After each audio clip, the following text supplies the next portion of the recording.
So go ahead and go back. Okay, so we're going to do What is Dyslexia today, and Mariah Hauser is going to be our presenter. And Mariah is from Arizona. She is the mother of two boys with dyslexia, and she's very involved in our community. She's one of the founding members of Decoding Dyslexia there in Arizona, and she's active with the International Dyslexia Association and raising special kids and more groups than I can list off. And she's also a certified Barton tutor, so she's got a wealth of knowledge to share with us. And we're going to go ahead and jump straight into the presentation. Welcome, Mariah. Let me make sure she's unmuted. Hold on a second here. Oh boy. Okay, there she is. Okay, hold on a second. Okay, sorry about that, Mariah. Right. I had you muted. That's okay. That's okay. All right, so it makes it hard for you to talk. Anyway, we're gonna go My ahead. kids wish that they had that ability. Okay. Good morning, everyone. Thank you for joining us. Can you hear me okay, Jen? I can. Perfect. Okay. Okay, good. All right. So I just wanted to go back here to dyslexia. What is dyslexia? And my son calls it dyslexia, which is kind of funny. But I wanted to start off with an excerpt from Ben Foss's book, The Dyslexia Empowerment Plan. If you guys haven't ever heard of this book, I would highly recommend having this book on your bookshelf. So he says, welcome to dyslexia. Whether your child is on the cusp of being identified or you've known about his dyslexia for quite some time, I say welcome to the club. It's safe here, and you can let go of your fear and anxiety about this identification. Believe me, I know how you feel. I was there, and so were my parents, and I can tell you with 100% certainty that it will get better. I'd also like to mention that I really like the way that Ben refers to the identification versus the diagnosis. It's so much less threatening. Just when did your child get identified, I think is just a much calmer, safe way to approach parents about it, and to your children as well, because it makes them think that something's wrong with them. So there are many definitions of dyslexia out there. This is the definition that Learning Ally has adopted. Let's take a look at it. Dyslexia is classified as a specific learning disability. Generally, this is how our kids with dyslexia are eligible for special education services on their IEP. Most states at this point in time, legislation is hopefully changing this in the years to come, but most states aren't writing dyslexia on the IEP. So you will see specific learning disability as how they're going to become eligible for special education services. It is neurological in origin, meaning it is brain-based. It's not a vision problem. It's characterized by difficulties with accurate, fluent word recognition. Their reading will be laborious and slow. They have poor spelling. They're spelling phonetically. They write words the way they sound, and their decoding abilities. These difficulties are often unexpected in relation to other cognitive abilities. Secondary consequences are reading comprehension can be affected, and willingness to read are hindered. All their mental energy is spent decoding. Their mental buckets fill quickly while reading. They tap out quicker than their peers because of the taxing mental energy that is required for them to decode words, so they stop reading. This reduced reading experience causes low growth in vocabulary and background knowledge. Aside from some of the weaknesses, dyslexics often find innovative strategies or workarounds to learn to work and achieve in life. So I just wanted to add a little side note here about the hindered reading experience that we probably are all seeing in our homes.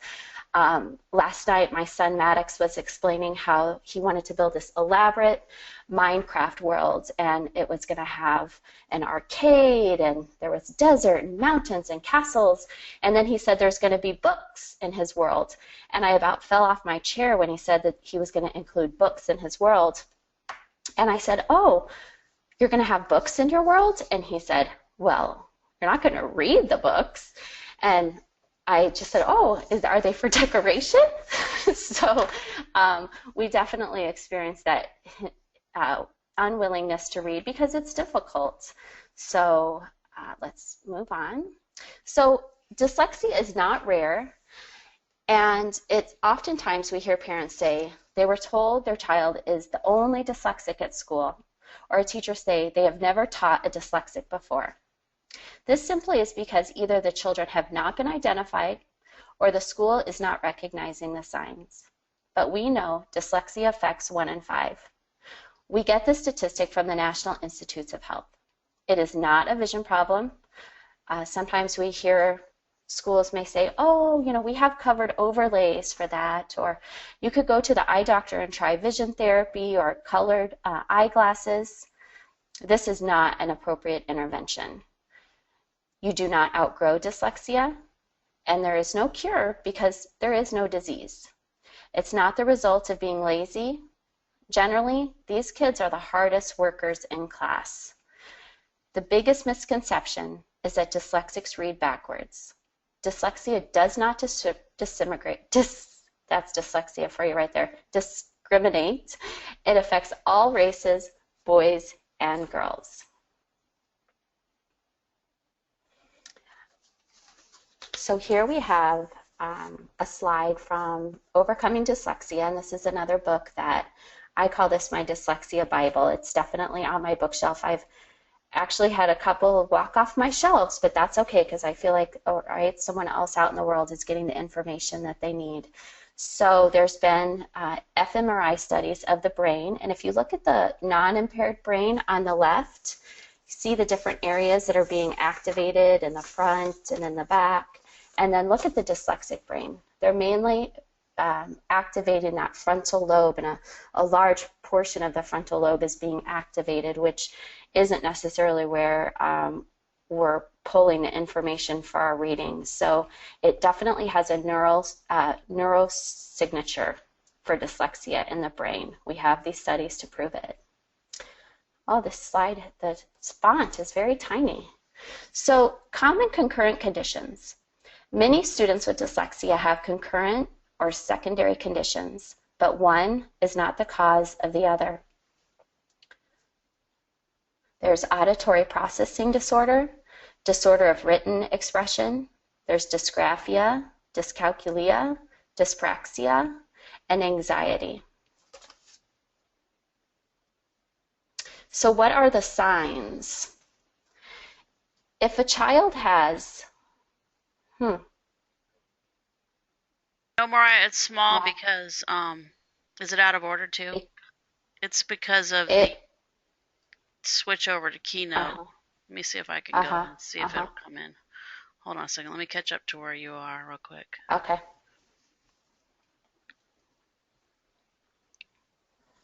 I think it would, well, yeah, it probably should be a bigger font size.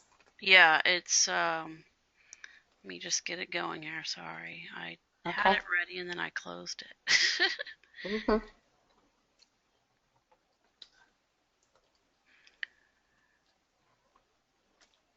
Okay, let's see real quick. Sorry. That's okay.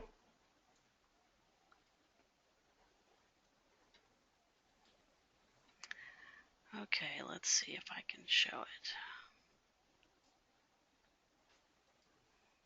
While you're looking for that, Jen, I'm just going to go over the signs and we'll just listen to them and then we'll get them pulled up. Okay, so if a child has 3 or more of the warning signs, this is a red flag. And let me tell you, as a parent, if I only knew what I know now, oh my gosh. I mean, I guess it was all a part of our journey and we wouldn't be where we are now, and we're definitely in a good place, and it's helped us in so many ways.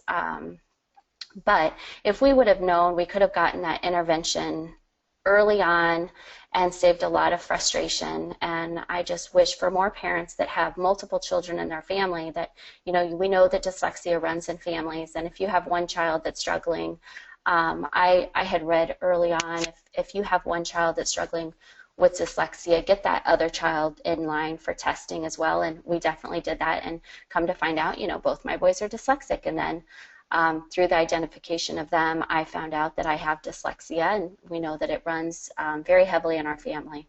So if they have 3 or more of these signs, our red flags should be going up.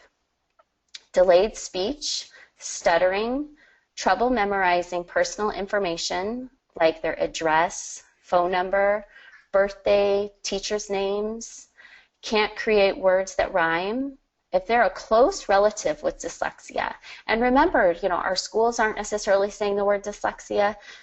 We may know a cousin that maybe they dropped out of school or they were retained, or that they had a hard time learning to read, and maybe that snowballed into other thing and they just got kind of labeled a bad kid or a stressed out kid, but maybe the underlying struggle was dyslexia and we just don't necessarily have a word for it.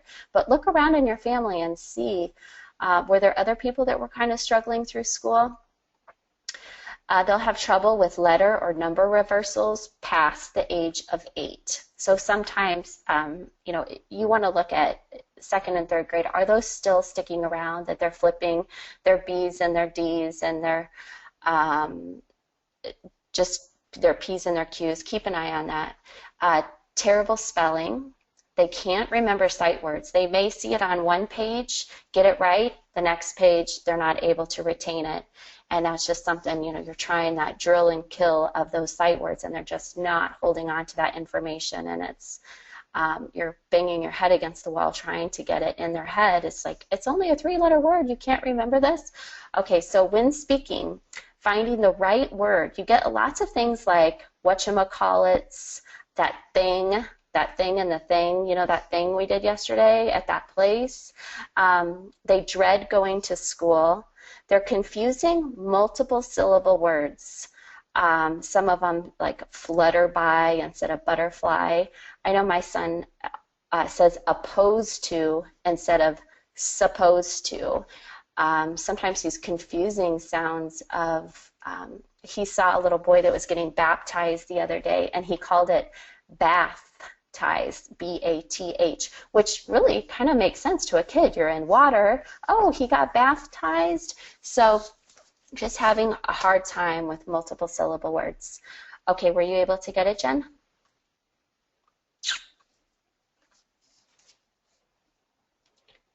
Jen, were you able to get the slides to change, or should I just keep going through? No, I got it. Go ahead and close your PowerPoint, and Okay. you can be able to see mine now. Okay. Do you see mine? Oh, no, but I don't know if I know how to close this. Hit escape. It's all right. I'll hit escape and see what happens. Let me make Okay. and I'm going to make you. Okay. Can you see Is that it? Is that good? Yeah. Okay, you can see the screen. So I have common concurrent conditions up right now. Okay. Can you see that? Sounds good. Okay. Yes. Thank you. Uh-huh. Okay. So common concurrent conditions. Can you hear me? Yeah, I can. Go ahead. Okay. Okay. Many students with dyslexia have concurrent conditions, but one's not the cause of the other. I kind of went over that. The most common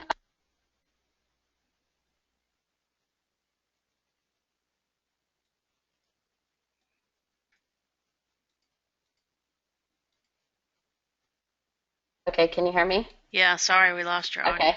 Sorry. Okay. Okay, go ahead. Sorry. Okay. I think that this statistic might even be higher. It says up to 24% also diagnosed with ADHD. I think we need to check that. I think it's even higher. This ADHD diagnosis with dyslexia, which these two can mirror each other very closely, and it can be very confusing early on. But if you've gone through the dyslexia testing, the ADHD, sometimes you have to go to a different doctor. Basically, how we went through this was the school had some surveys that we were able to fill out. They were called the Connors, the Brief. I think the other one's called the BASC, B as in boy, A, S, C as in cat. And my husband and I filled out surveys. I asked if we could both fill out the surveys because I think that sometimes I probably would have scored my son lower than what my husband would have because my son and I are so much alike. So, and then we allowed our son to fill out the survey, and the school. So they were really instrumental in getting the, they don't diagnose kids, but they were really instrumental in helping us find the doctor, get the medical certification. So if you have ADHD with dyslexia, it is only going to complicate things, and it's going to make the intervention that you're doing a little bit more difficult for a host of different reasons, looking at some of the underlying causes like working memory, but their attention to just sit and retain what you're trying to tell them, no matter which way you're trying to give them the information. If they have a hard time focusing, it's going to be difficult. Jen, oh, okay, there we go. It's going to be difficult to give them any information if they just have a million balls that they're trying to balance in their head. So Jen, we have something kind of crazy going on the screen right now. Okay, what's it doing? Is it doing? Okay, I don't know. It just had like the panels and things like that on the side. All okay, right. So we're good. So am I driving them to go to the next one, or are you? No, I am. So is this, are you on early warning signs now? I've already done this one. Okay. And how about this one? Okay, good. We're here.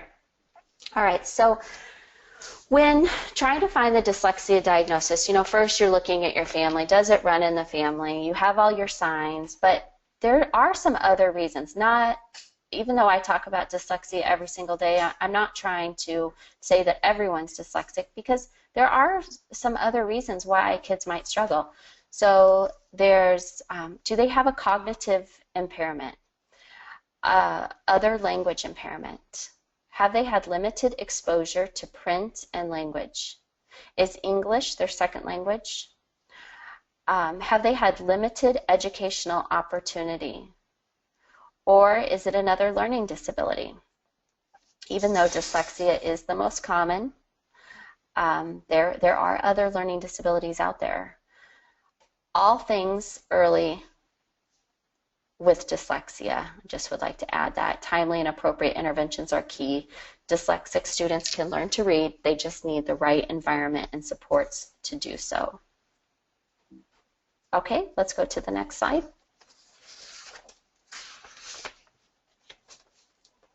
All right, so we have some early potential indicators. So as I've talked about before, is there a family history of reading and or learning struggles? Difficulty pronouncing some words correctly. Difficulty learning to rhyme words. That was definitely one of the early signs that we saw. Difficulty learning letter names and letter sounds of the alphabet. We also were having a difficult time with color names. Confusion of letters with similar sounds. F as in Frank, if you say the sound, and then V as in Victor, but both those sounds, if you listen, the F sound is a quiet sound, and the V sound is a voice sound. Your throat is going to rattle when you're saying that sound. So there's some ways to teach the kids. You just have to get them to look at their mouth. How is the sound being made in your mouth? Because they may not, if they're not looking at you, they may not see, and if they're not really acute to hearing that sound, they're not hearing the difference between those sounds. And then that's going to come out when they're trying to speak as well. So reversals and transpositions of letters and words with similar visual appearance that persist past the age of 7 are P's and Q's, and sometimes you'll see them confuse the word on and no. I also have seen saw and was gets confused quite a bit.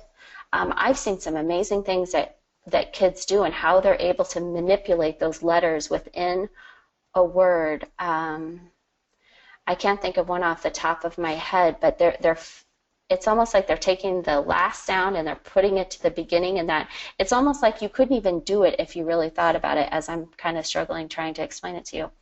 Trouble arranging letters in correct order when spelling. Spelling the same word in different ways on the same page. And see all these different ways of spelling the word once. spelling words the way they sound rather than the way they look, slow word perception that affects reading, rate, and fluency. And I also, if you guys are interested, you could shoot me an email. I have some sight words flashcards that a local Arizona mom designed. Actually, her daughter did the drawing, but they have pictures within the letters of the words on the sight word cards with sentences. The program's called Z to Spell, and that's something I've been using with some of the students that I tutor, and they really like it. They love the pictures. They want to draw their own, and then it gives them an opportunity to read the sight word within that sentence, see the context of how that sight word's being used. So how do you screen? We have many different screening tools available, and some of them can even be done in a classroom. So if you're asking your school if they have any screeners, they may or may not, but know if the teacher's received some training and has been able to get her hand on some of the screeners that are available, it's something that she could just do a quick, there's one available that's really super simple to use. It's called the C-Top, C as in cat, T as in Tom, O, P as in Paul, P as in Paul. It's called the C-Top. There's a first edition and a second edition, and that one could show some of the phonological deficits that a child has. This is something that could be done as early as kindergarten. My personal wish is that, all schools were performing this for our, kindergarten readiness to see who's high risk and is showing some flags. Okay, do you want to go to the next screen? All right, so here are some examples of screening tools. There are many screening tools or standardized assessments that look at various phonological skills, which is the ability to process sounds, and orthographic skills, which is the visual memory for words. It is important to note that screening does not need to be a formal process. Teachers in the classroom can do these quick types of quick screens in the classroom. It's not the type of thing that has to wait for a child's study team to refer to a formal evaluation. Now, of course, that's a lot of times what we're telling you is to request testing for your child, and they'll have 60 days to test. But if you wanted to just get a snapshot and a screen, let's see. There are some pieces that may be available at your school that a teacher could do. But again, they're going to need the training to know exactly what they're looking for and how to use those assessments. So the screener should look at phonological awareness skills, single word and nonsense word reading, survey of phonics skills and syllabication, encoding through dictation, which is our spelling, encoding, spelling, written expression, vocabulary, listening comprehension, and oral language. All right, next screen. So the deficits in the following areas can be red flags for dyslexia. Can they recognize and use a rhyme? Can they break words into syllables? That's remember in kindergarten, you're clapping out your words. Alligator, bathtub. Ask your child to clap out the parts of the word and see if they're able to do it. That's something that can just be fun little games that you do in the car. Phonological awareness. Can they blend and manipulate phonemes? Phonemes are the smallest unit of sound. Phonics. Do they understand letter-sound relationships? Decoding, which is the ability to apply knowledge of letter-sound relationships to read words. And then encoding, spelling, ability to apply knowledge of letter-sound relationships to spell words.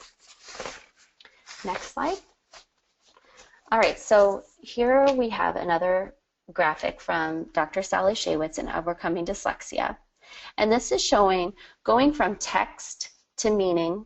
Our kids are struggling at the word level.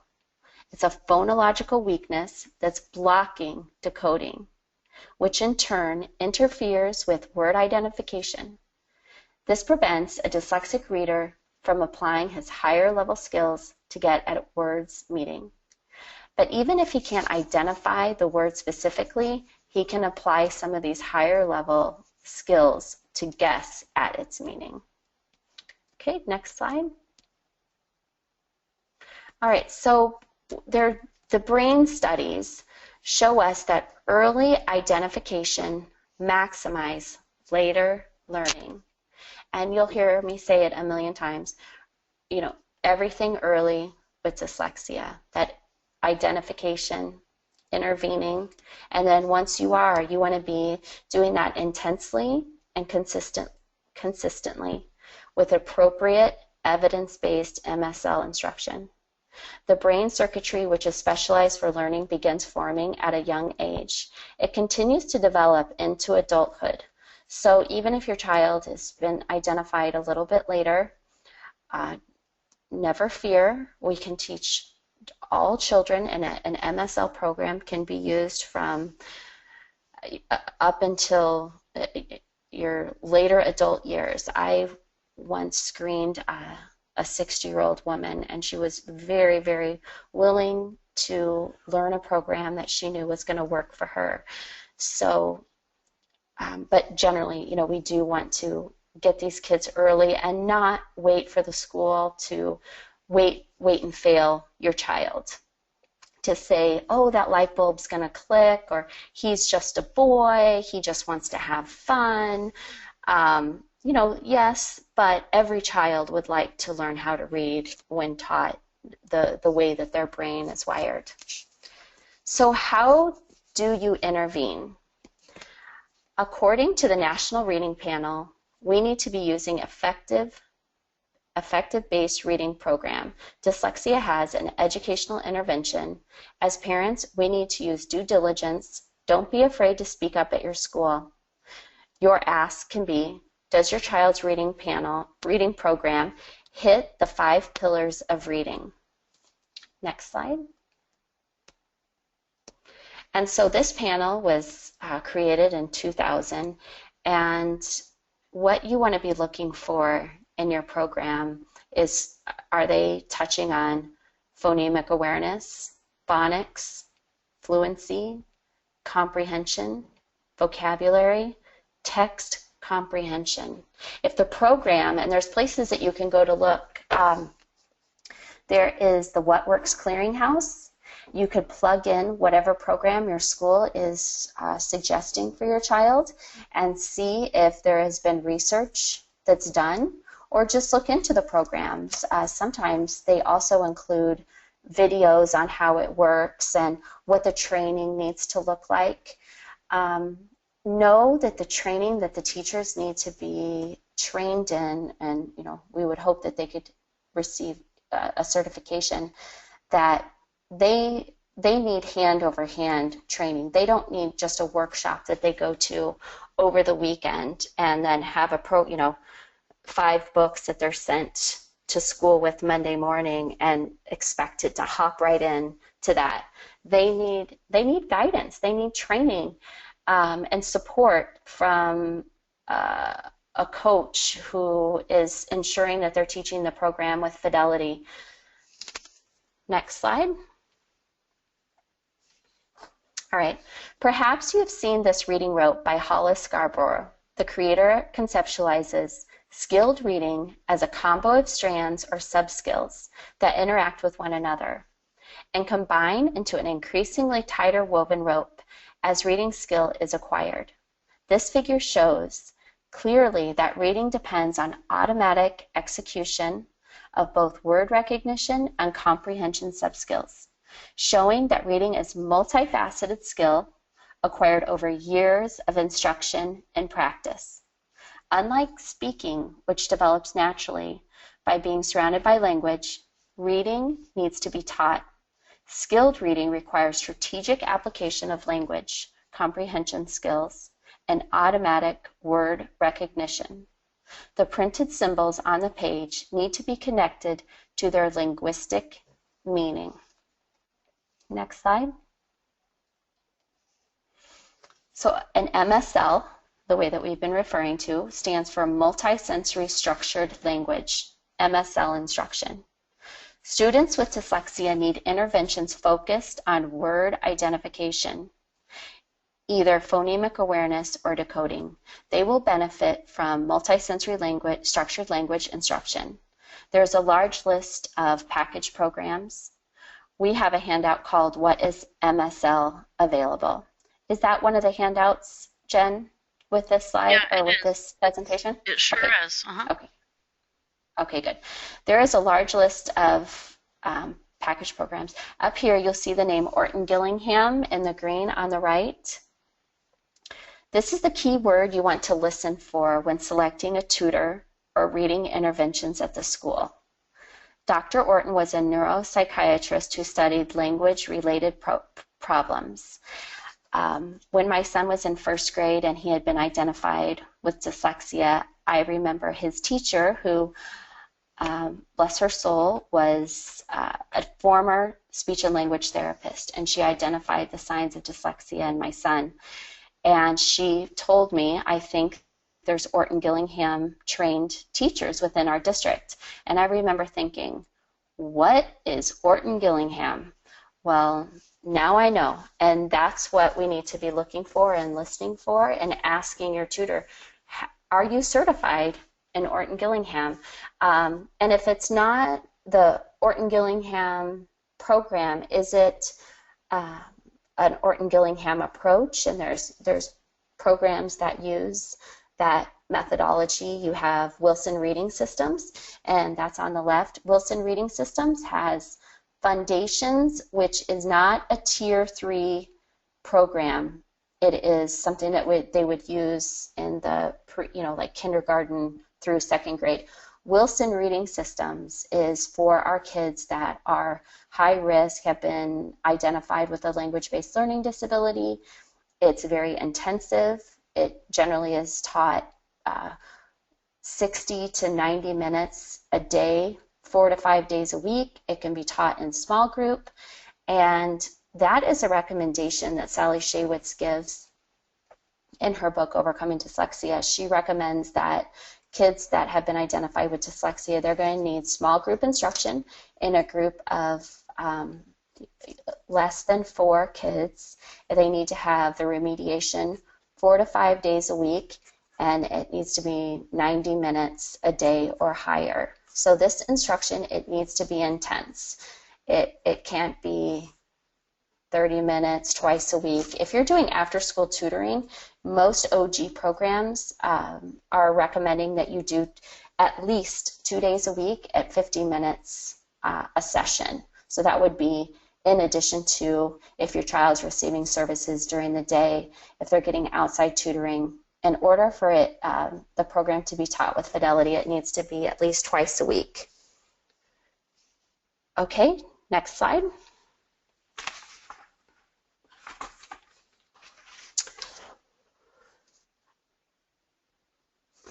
I just want to mention something, Jen, before I go forward about Orton Gillingham. Sure, go ahead. It's language-based, it's multisensory, it's structured, it's systematic. It teaches the basics word formation before associating their whole meaning. The OG method utilizes 4 teaching styles through which people learn. They are visual, auditory, kinesthetic, and tactile.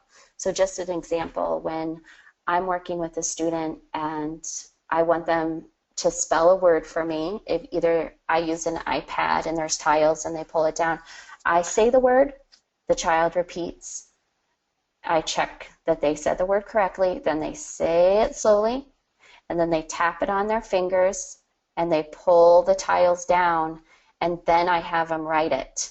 Because what happens if they didn't catch the word correctly the first time? They're going to spell it however they heard it, and remember, some of those sounds sound similar, so they're not going to check their own sense of understanding. They're just going to quickly write it down. So what you're doing is you're slowing down that process because they're hearing it so quickly, they're probably leaving out vowels. And so this process is also, I find, helps them write a little bit clearer because they're having to slow down and form every single letter of every single sound that they're hearing. So it's very thorough. It takes a long time, but what you eventually will hope is that they will take those skills and they will start doing that on their own, and they will see that as a tool that they have. They won't have to use it forever, but it is definitely something that helps them attend to the sounds, slow it down, give a better attempt at spelling that word. So what is taught in an MSL program? Phonology, sound symbol, symbol instruction, morphology, syntax, and semantics. Okay, next slide.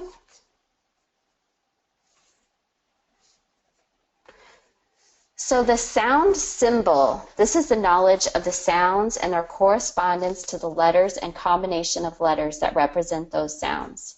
Phonics is an approach to teaching reading and spelling that emphasizes sound symbol associations. They are presented in two directions: visual to auditory, auditory to visual. And if you look at the bottom, I am not trained in this program. Deborah, our Director of Community Engagement, is trained in this program. An MSL program follows something, all of them follow something similar. This just happens to be a scope and sequence from her program. But if you look at the bottom, it's kind of hard to see because the font is small, but you look at the consonants. They're generally taught like 5 consonants at a time and 1 vowel. And for us, we have a key word for each vowel, like A is apple, and we're going to have the kid tap. Apple, apple, tap, your short vowel sound. They've got all their sounds. They can build small words. They can spell them. They can read them. They can skip them. You just want to make sure that they have mastery. And even if your child's in 3rd grade and they're having to go back, which they may think, oh, I've already done this. I did this in kindergarten. Well, if you have not been taught this to your mastery, you're not ready to move forward. So we need to make sure that all these holes at the bottom are filled in before we just assume that you're reading vowel teams and multiple syllable words, and why aren't you reading this? You should have been taught this in 1st grade. Well, they have holes because they're dyslexic, and they need to be taught in a logical order because these kids have logical minds and they need to understand the spelling rules. They need to understand what the reason why our language was created the way that it was. So we start at the bottom and move up, but don't assume that they already know this information. So that is definitely a must in every MSL program. Students must master blending sounds and letters into words into individual sounds. We then have syllable instruction. A syllable is a unit of oral or written language with 1 vowel sound. Instruction develops the recognition of the 6 basic syllable types. All right, so it also is concerned with meaning. The curriculum includes strategies for the comprehension of the written language, the greater depth of a teacher knowledge, and the structure of the English language. The less instruction needs to be tied to program design. So even if this teacher was taught outside, either through self-education or she was at another school that maybe used, say they used Wilson at one school, and then she moved to another school and they didn't have Wilson, but they had Barton. Well, if she understands the structure of the English language, she's going to be able to take that information and apply it and use the program that the school has. But she needs that knowledge first. And I can tell you firsthand knowledge from acquiring my teaching degree and going out as a kindergarten teacher that I did not know how to teach kids how to read. My son was diagnosed with dyslexia in 1st grade, and I did not know how to teach him to read. He had this complex brain structure. It took me going out and doing the self-education and using an MSL program to now get it, but it's taken some time to get to that point, and I'm certainly learning every single day, but our teachers need to have that knowledge and our universities need to be preparing them. Okay, next slide. How is an MSL program taught? It's simultaneous and multisensory, visual, auditory, kinesthetic, and tactile. So we're seeing it, we're hearing it, and we're touching it. And these kids, sadly enough, are going to need multiple different opportunities of practice of these words. They might be sand writing or drawing it in the air, tapping it on their arm, building it with tiles. You're standing on your head trying to get them to hear these words and write these words. Hey, Jen, will you mute yourself? I'm muted. Are you hearing Okay. Are you hearing a background noise or? Uh-huh. Uh-huh. Sorry, I don't know what it is because I I don't was know, maybe muted. it's me. Okay. Well, go Okay. ahead. All right. Using forward learning pathways into the brain.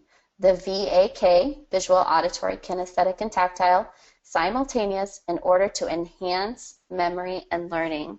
And I had heard a statistic at one point that our kids that are struggling, that they need 200 exposures to a word to commit that to memory. I know it sounds very daunting, but it's possible. So its systematic cumulative materials are organized to follow the logical order of our language. The sequence of instruction proceeds methodically from easiest and most basic elements to more difficult and complex materials. Each step forward is based on concepts that are systematically reviewed to strengthen memory. It has to be diagnostic. Diagnostic teaching. The teacher must be skillful at prescriptive or individualized teaching. The lesson plan is based on careful, continuous assessment of the student's needs. The content must be mastered to the degree of automaticity. Synthetic and analytical instruction. MSL instruction uses both synthetic and analytic presentation. Synthetic instruction presents the parts of the language and demonstrates how the parts work together to form the whole. Decoding. Analytic instruction presents the whole and demonstrates how it can be broken down into its component parts. Okay, next slide. All right, what are our musts? Requirements for MSL success. It must be research-based and proven by data. It must be implemented by trained or certified instructors. It must be taught with fidelity, sequentially, thoroughly, and consistently. I would just recommend that every parent with a child who is struggling in reading, ask your school, what reading program are you using? If my child's in a small group, how many kids are in the group? How many minutes are they getting? Has the teacher received training? And this can be done diplomatically. It does not have to be a fight. It can just be an open discussion of what your child needs and what the research says and what you're requesting, and that your child is not the only one at that school that is struggling. And I try to tell myself when I'm advocating for my son that I'm also advocating for the teacher. And I want them to have the appropriate tools, and maybe they haven't been able to ask, or maybe they've been so busy teaching our kids that they haven't had the opportunity to attend some of these trainings that are coming into their state, and they haven't been able to do the research, the updated research, to see what works. And if you can share this information with them and talk to your school, and they receive money, they're buying programs, and it doesn't always happen this way anymore, but sometimes teachers get a say in what programs they want to use, and so they could be advocating from the inside, you could be advocating from the outside. I've also approached the school PTSA and asked if they could use some of the funds to start an after-school program, or just use this as an intervention program. So there are some ways to get these evidence-based programs into your school. Let's see. Progress monitoring is important to track as well to ensure that your child is making gains. All right, let's switch slides. So accommodations. It's important to remember that accommodations level the playing field. And they ease the stress. They do not equal cheating. In the end, this is a win-win situation. The teacher is going to get better work out of the child, and the child will be more willing to try if they are allowed ways to work around their deficits. Dyslexia is a brain-based processing difference. We need to accommodate for the student with dyslexia because they have a brain-based processing difference. And let's switch slides. Although reading accuracy can be greatly improved with good MSL instruction, students may still struggle with automaticity at reading fluency. I would like to point out that accommodations are not a crutch. It's giving our kids equal opportunity in the classroom. Next slide. So what are some examples of accommodations? Extra time, small group testing, test questions read aloud, audiobooks, of course. I just worked on my son's IEP yesterday, and I was working with a summer team, which I've never worked with before, and it was a great experience because, you know, all schools have, or districts have an ESY, and extended school year program, so there are teachers and psychologists that are on staff over the summer. So we were working on my son's IEP, and she added some of the district assessments and the AIMS testing, or, you know, the new, whatever new testing firm your school is using. And my son didn't have some of the read aloud added to his IEP, so I was very thankful that she added that. So that's something that you want to check on your IEP well before testing happens. Make sure that you have that in place. And with some of the new tests that have replaced AIMS, they have read aloud, and some of them are computer-based, so the read aloud is very easy to enable during the writing and the math section. So that's something that you want to check as early as possible. So accommodations give students with dyslexia equal opportunity. Accommodations make it possible for students to show that what they know without being impeded by their disability. Next slide.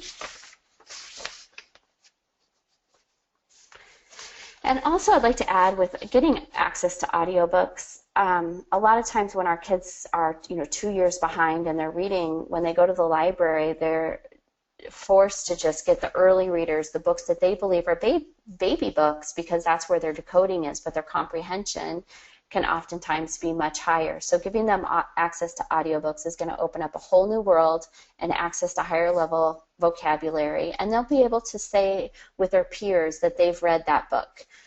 There's also assistive technology available like Kurzweil, Dragon, LiveScribe, WordQ, and Jamie Martin has a great website. His website is dyslexia.com, and Jen can add that to the chat. I would highly recommend looking at his blog and his website. Next slide.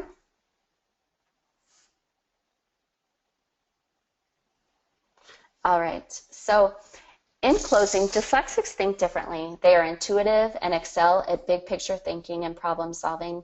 They feast on visualizing abstract thinking and thinking outside the box, and are inspired visionaries. As alone and scared as you felt when hearing of your child's identification, they are feeling those same feelings. These two books up here are excellent. I would like to leave you with a note from Ben Foss's book on building a community.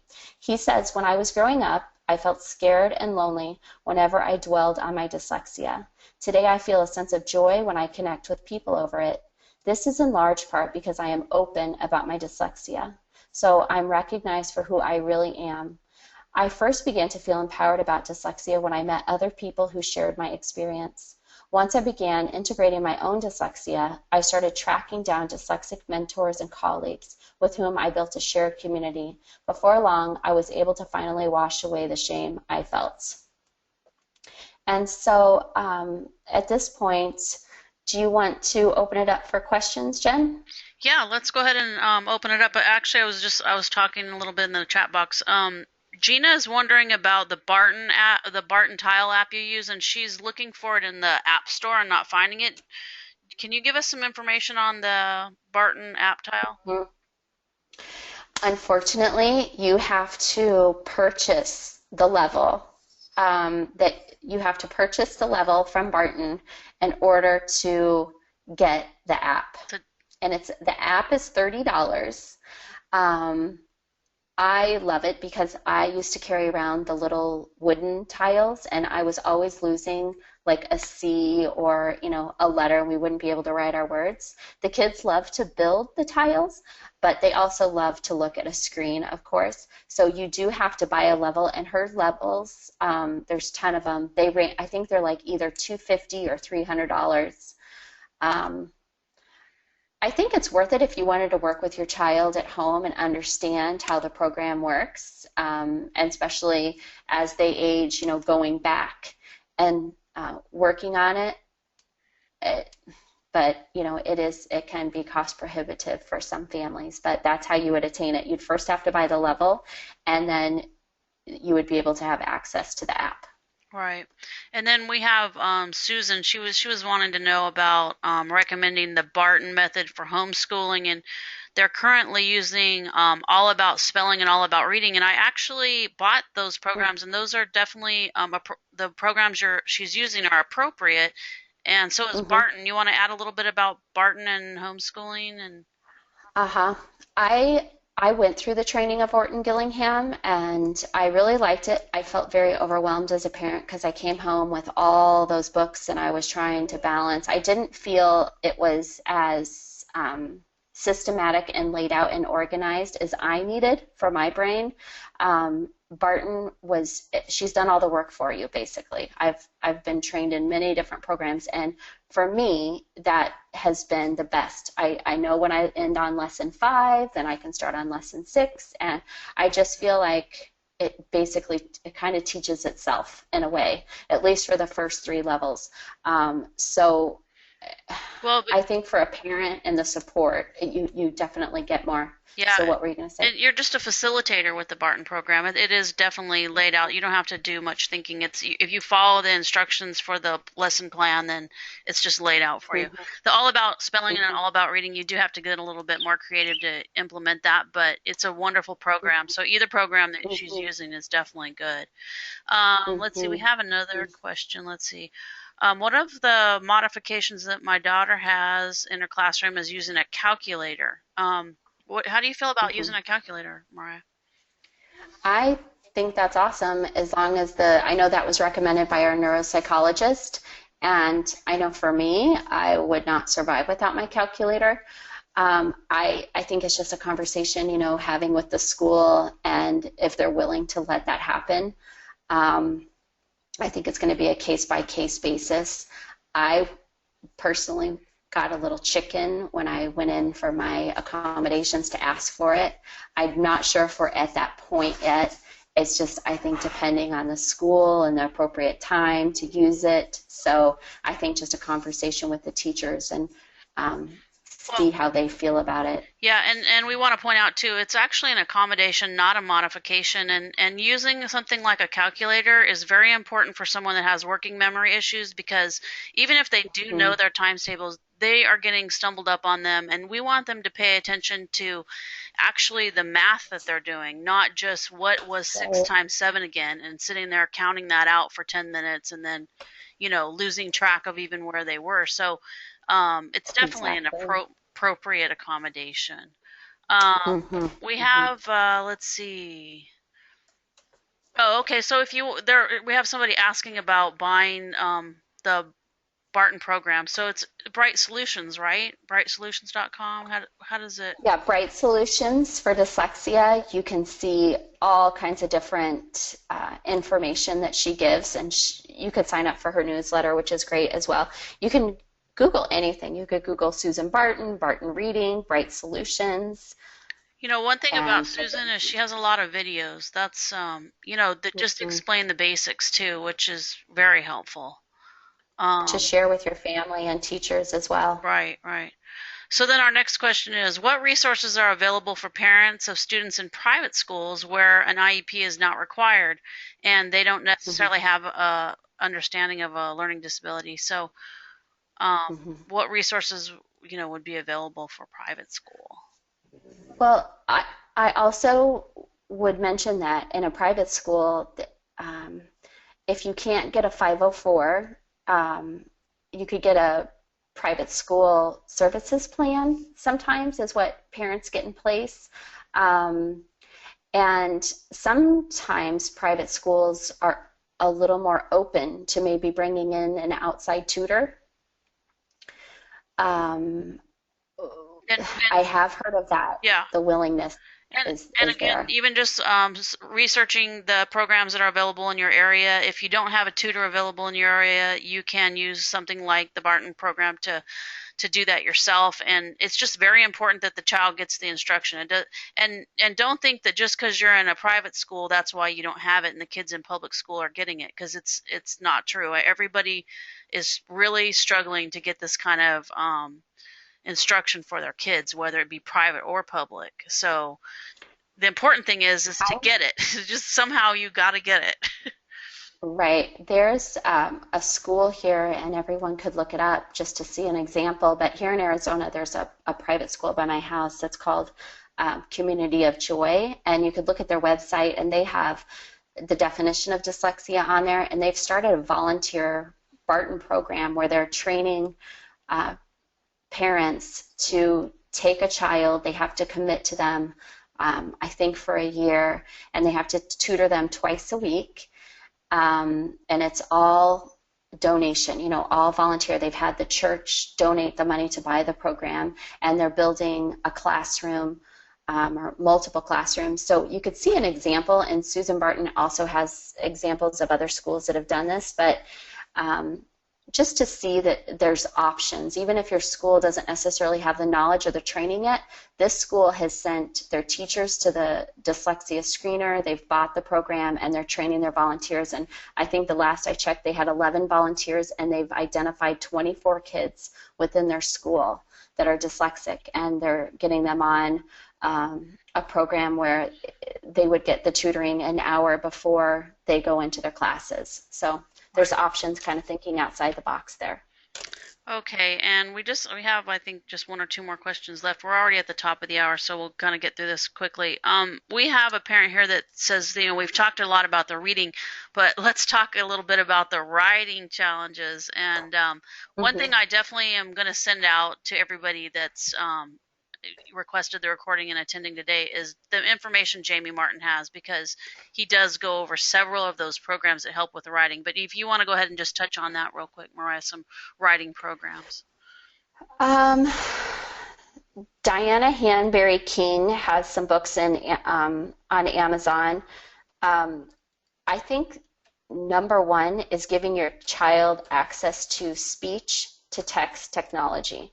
Let them say what they want to say. They have oftentimes, the ideas and the colorful language when they're speaking, but that block that happens of getting those thoughts out of their brain in an organized fashion, once it gets to the paper,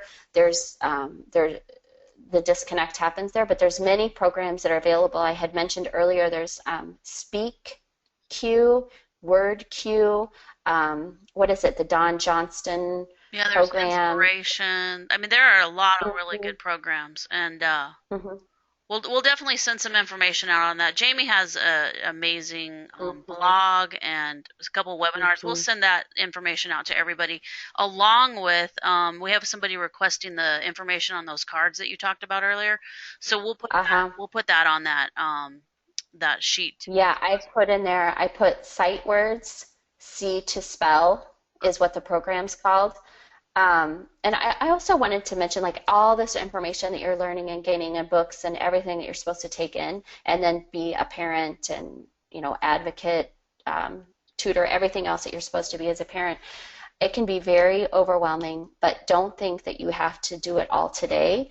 That take in a little bit of information and then think, okay, what could we play with today? If I have an iPhone, I'm going to give my child access to the microphone, and I'm going to have them speak their text and show them how they can start playing with it. I know my kids, I gave them access to it, and they started using potty language, but they still were playing with it and seeing how their speaking could be turned into words, and then we could go back and edit their information. So if you could give them access at school as well, and then if they have the tutoring or small group instruction, the teacher could go back in and let's edit what you said, but give them the opportunity to have a brain dump of all their thoughts and then go back in, but don't hinder them by, I want you to sit down and write me an essay today. And they're just going to be stressed out of, am I spelling it right? I don't know what to say. I don't know how to convey the message. Just talk. Let's just have an open discussion, give them access to that tool, and then go back in and work on it. Right. And then our last question, and I'll answer this one real quick, and you can add to it. But what tools or advice can you offer to a dyslexic child going to college? And this is definitely a big one. And we just did a wonderful webinar this week with John Rodriguez, and he wrote a book called High School Dropout to Harvard. And he just talked about how the disability service office at the school really made a difference.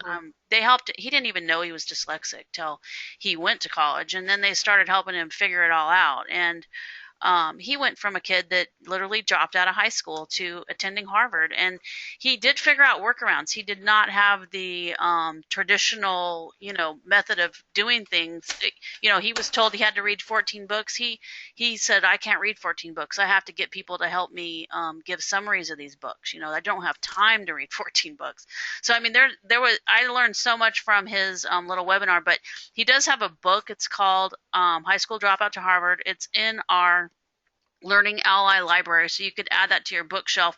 But the most important thing is to go into that disability service office before your child even enrolls. Make sure that the school, knows exactly what's going on, and hopefully they're up to date with, the tools that will be available for that child. And it's kind of amazing because when you go to college, it's a whole different ball game than when you're in high school or elementary school, where you're constantly fighting with the school trying to get them to implement something. At college is just so much more laid back. It's a big difference as long as you have someone that knows what they're talking about. You can go ahead and add to that if you want to, Maria. Yeah, they're definitely going to have to do that self-disclosure of talking about their disability with the disabilities office, and talking to their professors, and do a dialogue with them at home in a script of, okay, I'm the professor, you speak to me as exactly what you're going to say, and then maybe even just go back and forth and role play. What if the person gives you like a bad response? Are you going to crumble and just say, oh, okay, maybe I should quit college?